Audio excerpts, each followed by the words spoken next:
Hello, welcome back to another video, and in this video we're going to continue with the concept of functions. I'm going to introduce inverse functions. So, what's an inverse function? What is it all about?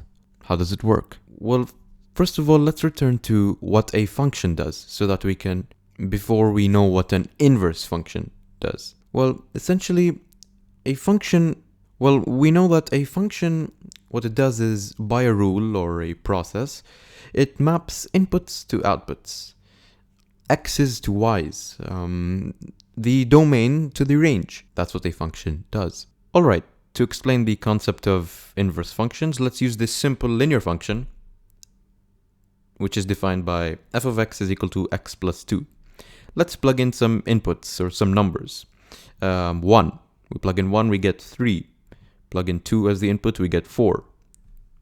Plug in 3, we get 5. We're just plugging in inputs, giving the function inputs, it's giving us outputs. Great.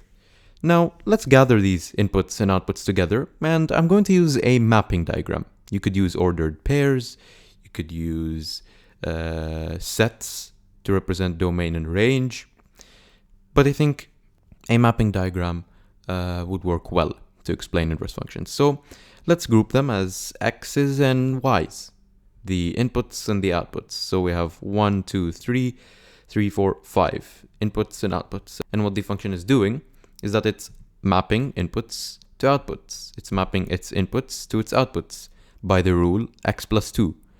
So by the function x plus 2, 1 is mapped to 3, 2 is to 4, 3 to 5. How about inverse functions? Okay, so here we have the mapping diagram again. For our function, f of x is equal to x plus 2. And let's write this in a bit of a different way, different notation. F maps 1 to 3, 2 to 4, 3 to 5, just as in the mapping diagram. But now inverse functions. From the name, inverse function. It does the opposite of what a normal function does. This function here maps 1 to 3, but the inverse of this function would do the opposite. It would map 3 to 1.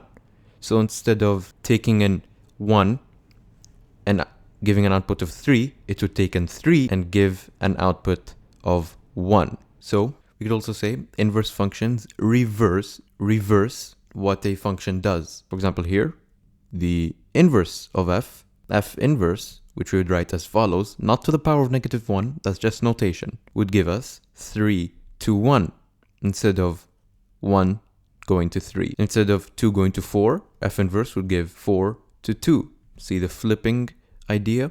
Instead of f, which takes us from 3 to 5, f inverse would take us from 5 to 3. Now let's come up with a more mathematical representation of inverse functions. So let's represent the idea of, okay, we have a function that maps the inputs to outputs, the x's to y's, and the inverse function does the opposite. It goes from the y to the x. You give it a y and it gives you an x.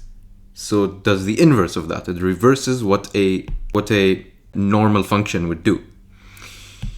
So to get that reverse operation, or just to find the inverse function, what we have to do is solve for x. We solve for x in terms of y.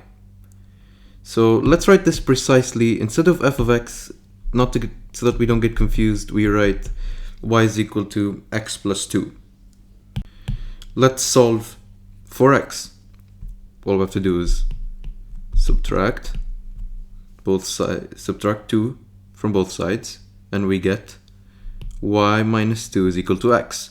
This is what we would call our inverse function. And notice again the main concept about inverse functions.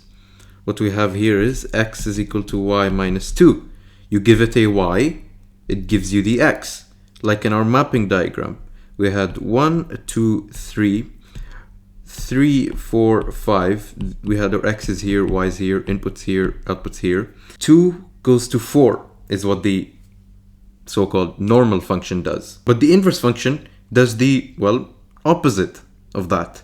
It goes from 4 to 2. It takes in 4 and gives us 2. Here we have our inverse function. It takes in the output and it gives us the input. Let's take in the output. So x is equal to 4 is the output. We plug it in instead of y here, and we get 2, which is the input. So we took in the output and we got the input. Basically we found the inverse function.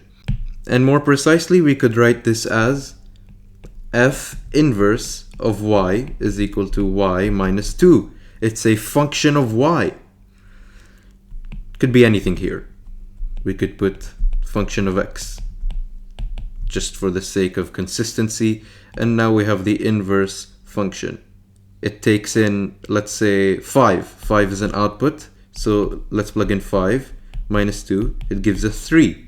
Again, it's an inverse function. Takes in the output, gives us the input, which is 3. That's it for this lesson. See you in the next one. And check out the examples playlist for examples. Subscribe, share, and thank you for watching.